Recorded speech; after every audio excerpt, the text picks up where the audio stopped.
Our readings this week speak to us about two experiences that we all have experienced and shared.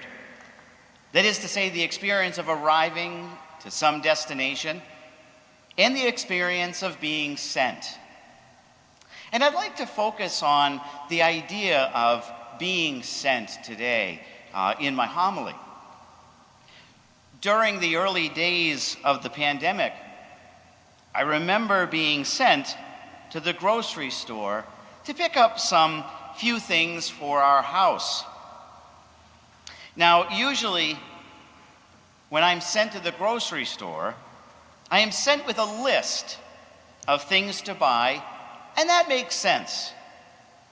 Because as I have learned over the years, baking powder and baking soda are different things.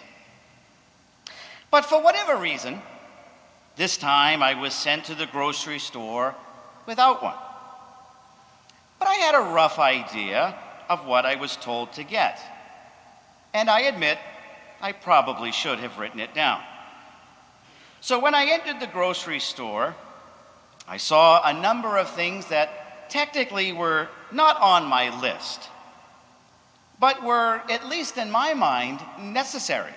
Things that were missing from our household that I was sure we needed. And so, after 40 minutes in the store, I was on my way.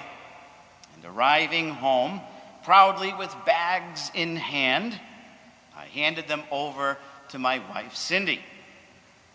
And after a few minutes of searching the bags, she said to me, "What is this?"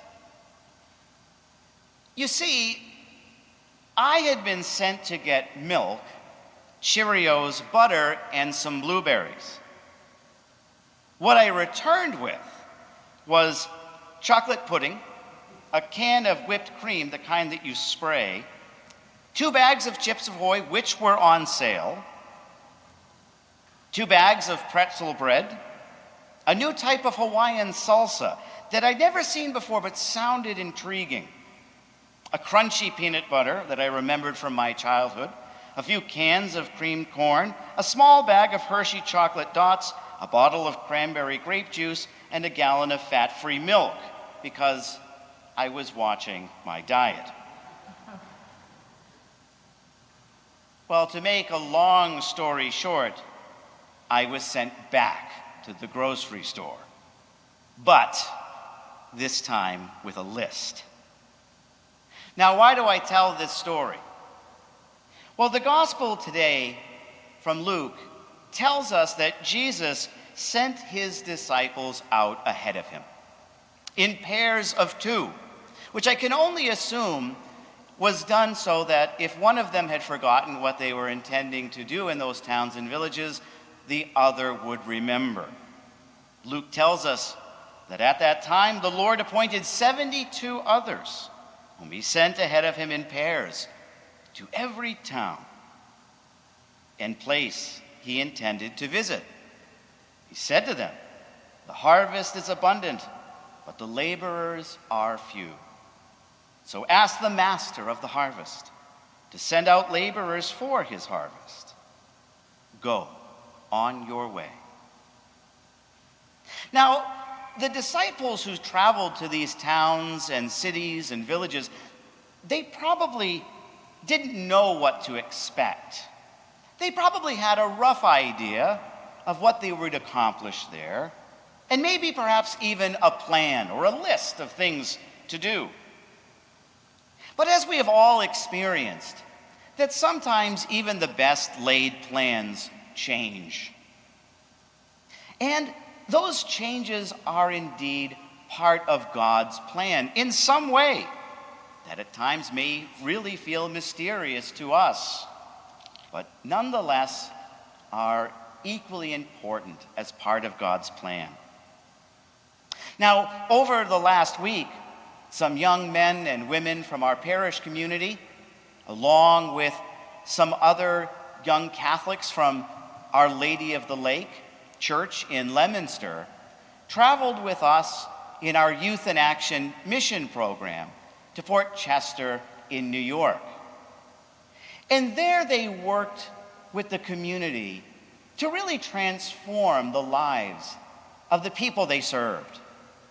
And though they did not know them, and still to this day probably don't know their names or faces, the gifts that God gave to them were shared so wonderfully with the people of that community that not only did it transform the lives of people living in Port Chester, New York, but I like to think also had a huge transformative impact on all of those who went to serve on that very special week.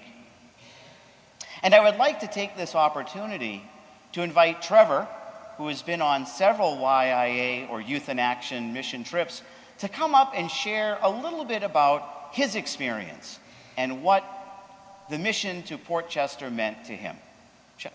Trevor?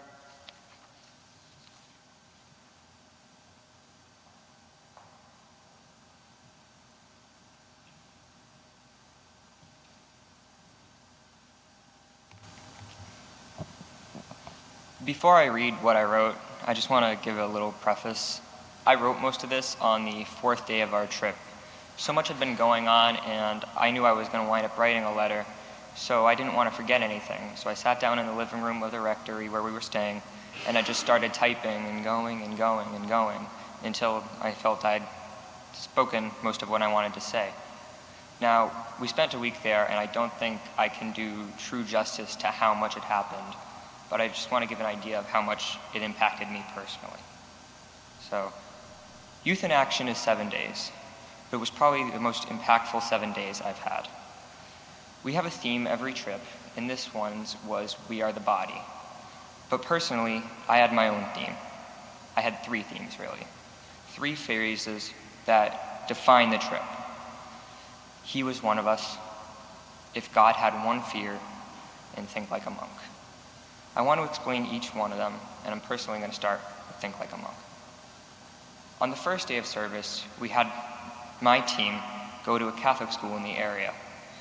We were helping to move the contents from a closet to a different floor in order to make space for other things. We had 3 guys run probably a few hundred trips up and down flights of stairs, moving these boxes. This was all run by Brother Kevin, who was one of the brothers at the church we were staying. At one point, I asked him what being a brother meant. I'd never met someone in his position before. He explained to me that he was a member of the Holy Order of Don Bosco, who was dedicated to working with youth in our faith. He'd taken vows and dedicated his life to the church. Part of being a brother means you look for God in everything. God wants us to be happy, so even if you're scrubbing toilets or lugging boxes, you're meant to ponder the idea of how does this bring me closer to God, and how is this meant to make me happy? As I started thinking like that more, a lot of that hard labor became easier and even fun. The second phrase is if God had one fear. But the full phrase was, if God had one fear, it would be that we didn't trust in his love. And that touched me. So many people, including myself, think of God as this powerful being who can't feel fear. But the idea that he could be scared, made me feel more connected. And that kind of leads me to the third point. See, I spent many of the nights standing in the kitchen of the rectory, talking with Deacon Chris. I was reading a book, and I kept coming to him to ask questions and to just tell him what I was thinking. Eventually, through normal conversation, ideas of faith would come up, and as we were talking, he said something so simple to me, but it opened my eyes. It was just 5 words. He was one of us. It seems like such a simple concept, and we hear the idea all the time that God became man, but it's always said in such big biblical terms. And so, just being said, he was one of us, it was just blowing my mind. At that moment, I was able to just picture Jesus standing in the kitchen, just watching and listening, and just like that, he was gone again, but it made all the difference. I felt so much closer to him, that he was truly human. We know God became man, but we tend to gloss over the man part. It was then I understood how God could feel fear, but not just fear, sorrow and joy and terror and excitement. And all of that in that one moment made it all make sense.